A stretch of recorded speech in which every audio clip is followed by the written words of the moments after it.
Bonjour, aujourd'hui on va continuer avec une deuxième vidéo sur les exercices corrigés sur les limites et aujourd'hui on va utiliser les techniques de factorisation et le technique de théorème des gendarmes et peut-être aussi le technique d'utilisation de la dérivée pour trouver la limite d'une forme indéterminée. Je commence avec la partie 7.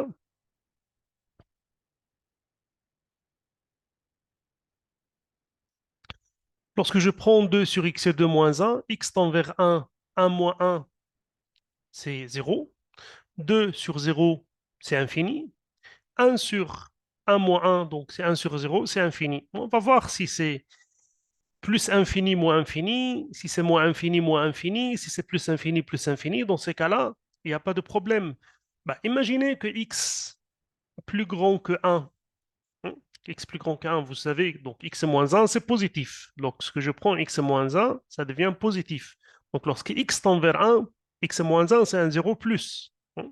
Donc x moins 1 tend vers 0 plus. Ce qui fait que 1 sur x moins 1, c'est 1 plus infini. Bon, par rapport à x2 moins 1, qui est un trinôme de second degré qui admet pour racine moins 1 et 1, vous savez, le signe de x2 moins 1, même signe que a, le a c'est 1, c'est le coefficient x2, même signe que a à l'extérieur et signe contraire à l'intérieur. Donc lorsque x est plus grand que 1, je suis là. Donc x2 moins 1 est aussi x2 moins 1 est positif, parce que je suis après 1. Ce qui fait que x2, x au carré moins 1, x au carré moins 1, c'est aussi quoi? 0 plus, et 2 sur x2 moins 1 tend vers plus infini. Ce qui va donner que la fonction fx2 sur x2 moins 1 moins 1 sur x moins 1, c'est quoi? C'est de la forme plus infini, moins infini, c'est une forme indéterminée. Quelque chose de très grand, moins quelque chose de très grand. hein. Et si x est avant 1, parce que je dis x tend vers 1, bah, tend vers 1 de quel côté? Avant ou après? Bah, si je suis avant 1, légèrement avant 1, x est plus petit que 1, bon, vous avez x moins 1 négatif. Donc, x moins 1, c'est un 0. X moins 1, c'est un 0 moins lorsque x tend vers 1. Ce qui fait que 1 sur x moins 1, ça tend vers moins infini. C'est positif sur négatif, c'est moins. Et nombre sur 0, c'est infini. Par contre, x2 moins 1, si je suis là légèrement avant 1, ben j'ai x2 moins 1 négatif. Aussi, d'après l'étude des signes d'un trinôme de second degré x2 moins 1, ben je suis avant 1, donc le signe de x2 moins 1 est négatif. Ce qui fait que x2 moins 1 aussi, ça tend vers 0 moins. Et 1 sur x2 moins 1, ça aussi tend vers moins l'infini. Ce qui fait que ma fonction fx se comporte comme la première partie 2 sur x2 moins 1, c'est un moins infini, moins la deuxième partie 1 sur x moins 1, c'est aussi moins infini. Donc c'est de la forme quoi? Moins infini plus infini, c'est aussi une forme indéterminée. Donc que je sois avant 1 ou après 1, la fonction au voisinage de 1 présente la forme infini moins infini qui est une forme indéterminée. Comment Comment, quelle technique utiliser pour résoudre ce problème? Ben, vous voyez x2 moins 1, x moins 1, vous faites un dénominateur commun. Donc, je vais écrire ma fonction qui est fx égale 2 sur x2 moins 1, x au carré moins 1, moins 1 sur x moins 1. Donc, c'est 1, 2 sur, vous savez, a2 moins b2, c'est a moins b, A plus B, l'identité remarquable que vous connaissez depuis la quatrième ou depuis même la cinquième. Donc, c'est x moins 1, x plus 1, moins 1 sur quoi? X moins 1. Donc, pour faire un dénominateur commun, bah, ici, il y a un facteur commun qui est x moins 1, il lui manque le x plus 1. Bah, je mets le x plus 1 à côté, mais je ne peux pas mettre x plus 1 à côté sans le mettre en haut. Parce que l'idée est qu'une quantité mathématique ne change pas si je la multiplie par 1. Donc, 2 sur x moins 1, x plus 1, moins, bon, je vais mettre, j'ai x moins 1, je vais mettre à côté x plus 1 pour avoir le même dénominateur commun, donc je dois mettre la même quantité en haut, parce que x plus 1 sur x plus 1, c'est le 1 que je vois ici. Donc, fx devient, ben, je vais un peu élever mon écran, donc f de x devient 2 moins x plus 1 sur x2 moins 1. Donc, ça fait 1 moins x, 1 moins x, ça c'est 1. 2 moins 1, c'est 1. 1 moins x sur x moins 1, x plus 1. Et le 1 moins x, je peux l'écrire moins x moins 1 sur x moins 1, x plus 1. Lorsque x tend vers 1, lorsque x tend vers 1, x différent de 1, parce que je m'approche de 1 sans jamais égal, sans jamais toucher le 1. Donc, c'est moins 1 sur x plus 1 pour x différent de 1. À ce moment-là, la limite lorsque x tend vers 1 de fx, bah, je sais que c'est moins 1, je vais simplifier par x moins 1, je cherchais la limite au voisinage de 1. Juste pour regarder la fonction, je cherchais la limite lorsque x tend vers 1. Donc, j'avais x moins 1, x plus 1, c'est bon. Donc, lorsque x tend vers 1, je vais avoir, je vais juste être sûr que je n'ai pas fait de faute de calcul. 2 moins 1, c'est 1, moins x, c'est bon. 1 moins x, ben, je simplifie par x moins 1. Et dans ces cas-là, je vais avoir 1 moins 1 demi, si mon calcul est bon.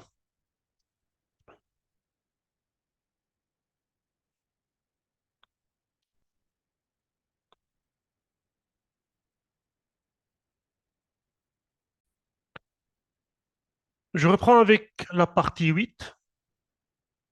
Lorsque x tend vers 1, vous avez 1 moins 2 plus 1, c'est un 0. Racine de 0, c'est 0. Donc, c'est de la forme 0 sur 0. Bah, vous savez, x2 moins 2x plus 1 n'est autre que x moins 1 au carré, a2 moins 2ab plus b2. Et dans ce cas-là, racine de x2 moins 2x plus 1, c'est racine x moins 1 au carré, et ceci, c'est valeur absolue de x moins 1. Donc, limite, lorsque x tend vers 1, cette fonction, je vais l'appeler fx. Donc, limite de fx, lorsque x tend vers 1, c'est la limite lorsque x tend vers 1, valeur absolue x moins 1 sur x moins 1. Et là, la valeur absolue de x moins 1, ça peut être x moins 1 si x moins 1 positif, parce que quand la quantité à l'intérieur de la valeur absolue est positive, bah, elle sort de la valeur absolue telle qu'elle est. Et si elle est négative, je suis obligé de la multiplier par moins, si x moins 1 est négatif. Donc, la fonction valeur absolue x moins 1, il a deux branches. Soit il est x moins 1, soit il est 1 moins x. Donc, le x moins 1 en valeur absolue, soit c'est x moins 1, mais ceci après 1, soit c'est 1 moins x, mais ceci quoi? Avant 1. Pour cela, puisque je cherche la limite au point 1, ben je ne sais pas, lorsque x s'approche de 1, s'approche de quel côté? Soit elle va s'approcher de ce côté en étant plus petit que 1, soit x va s'approcher de 1 de ce côté en étant plus grand que 1. Pour cela, je dois distinguer. Donc, je dois chercher la limite en 1 plus et la limite en 1 moins. Donc, je ne peux pas parler limite x tend vers 1 comme ça. Donc, limite x tend vers 1 plus de fx, c'est la limite lorsque x tend vers 1 tout en étant plus grand que 1, hein, de x moins 1 sur x moins 1. Donc, c'est la limite lorsque x tend vers 1 et lorsque je dis x plus grand que 1, donc je suis là. X plus grand que 1, je suis là. Donc, valeur absolue est remplacée par x moins 1 sur x moins 1 et je simplifie par x moins 1, j'obtiens 1. Par contre, lorsque j'ai dit que la limite, lorsque tend vers 1 moins de fx, c'est la limite lorsque x tend vers 1, tout en étant plus petit que 1, de valeur absolue x moins 1 sur x moins 1. Donc, c'est la limite x tend vers 1 et valeur absolue de x moins 1 lorsque x avant 1, c'est 1 moins x. Hein? C'est 1 moins x sur x moins 1. Ben, le 1 moins x tend vers 1, c'est moins x moins 1 sur x moins 1. Je simplifie par x moins 1 et j'obtiens moins 1. Et alors, si quelqu'un vous dit, OK, vous avez trouvé la limite à droite 1, la limite à gauche égale moins 1, qu'en est-il pas pour la limite lorsque x tend vers 1? C'est quoi la limite de fx lorsque x tend vers 1 sans préciser de quel côté je dis que cette limite n'existe pas? Hmm? Parce que si une limite existe, il faut que la valeur à gauche égale à la valeur droite. Hein? Donc la limite en x tend vers 1 n'existe pas. Il n'y a pas de limite. Hmm? Cette fonction ne converge pas. Au contraire, elle diverge. Bon, je vais voir quoi choisir aussi parmi les exercices parce qu'on a un assez grand nombre d'exercices. La partie 9 ressemble à la partie 11 ressemble à la partie 9. Et la limite, lorsque x tend vers 4, c'est la même chose. Donc vous avez 0 sur 0 et vous allez multiplier par le conjugué. On a déjà fait ça. Le conjugué d'en haut, le conjugué d'en bas. Ici, lorsque x tend vers moins 3, vous devez avoir un facteur commun. Je peux le faire, numéro 10 par exemple. C'est une question de factorisation.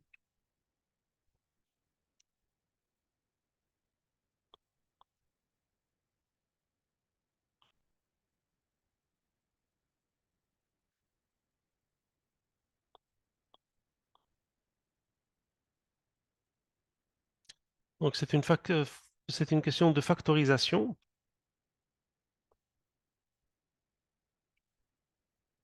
La partie 10.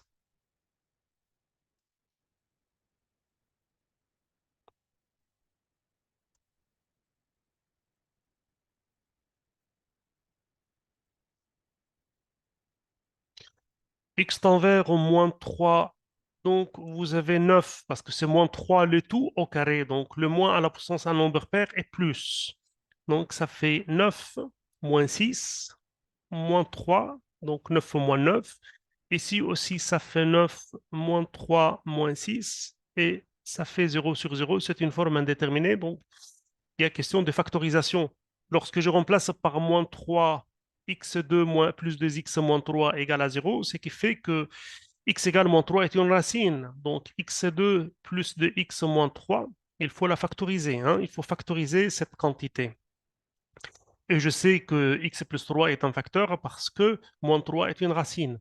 Bon, la technique que j'utilise la plus simple, c'est a plus b plus c pour ne pas chercher delta, ou pour ne pas utiliser la calculatrice, c'est 1 plus 2 moins 3 égale à 0. Cela implique que nous avons deux racines, x' égale 1 et x seconde égale c sur a, qui est quoi? Moins 3 sur 1, donc c'est moins 3. Ce qui fait que x2 plus 2x moins 3, ça se factorise toujours à x moins x', x moins x seconde. Dans notre cas, le a, c'est 1, c'est le coefficient de x au carré. Donc, j'ai x moins 1, x plus 3. Donc, ça, c'est la factorisation du numérateur. Pour les dénominateurs aussi, vous avez x2 plus x moins 6. Bon, ici, je pars a plus b plus c, je pars a moins b plus c. Donc, soit j'utilise la calculatrice, soit j'utilise delta, qui est b2 moins 4 ac. B, c'est le coefficient de x, donc c'est 1. 1 au carré, c'est 1. Moins 4a, c'est le coefficient de x au carré, c'est 1. C, c'est la constante que j'ai ici, qui est quoi? Moins 6. Donc, ça fait 1 plus 24 égale 25. Donc, j'ai deux racines, x' égale moins b moins racine delta sur 2a. Donc, moins b, c'est moins 1, c'est le coefficient de x. Moins racine 25, c'est 5. Sur 2a, 2 fois a, c'est le coefficient de x2. Donc, ça fait moins 6 sur 2, c'est moins 3. Et ceci, quelque chose d'attendu, on le savait, parce que moins 3 annulait cette quantité, ce trinôme. C'est moins b plus racine delta sur 2a. Donc, c'est moins 1 plus 5 sur 2, ça fait 4 sur 2, c'est 2. Et la factorisation de x2 plus x moins 6 égale a facteur x moins x prime x moins x seconde. Et je cherche la limite lorsque x tend vers moins 3 de fx. Donc, limite lorsque x tend vers au moins 3 de fx. C'est la limite lorsque x tend vers au moins 3. Le terme en haut, c'est factorisé sous cette forme. C'est x moins 1, x plus 3. Et le terme d'en bas est factorisé sous cette forme. C'est x plus 3, x moins 2. Et vous voyez le terme qui me donnait 0 sur 0 vient de là. Je peux simplifier. Donc, c'est la limite x tend vers au moins 3, x moins 1 sur x moins 2. Et là, il suffit de substituer. C'est moins 3 moins 1 sur moins 3 moins 2. Et ceci égale 4 cinquièmes. Je voudrais euh, bon, je pense que pour ne pas faire des vidéos trop longues, je voudrais m'arrêter là et je fais une troisième vidéo sur où j'utilise la technique de la dérivation et la technique aussi de théorème des gendarmes.